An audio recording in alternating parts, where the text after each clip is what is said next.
поста, но и в другие месяцы.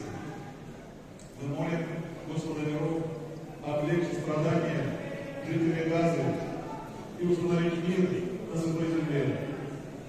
Продолжается борьба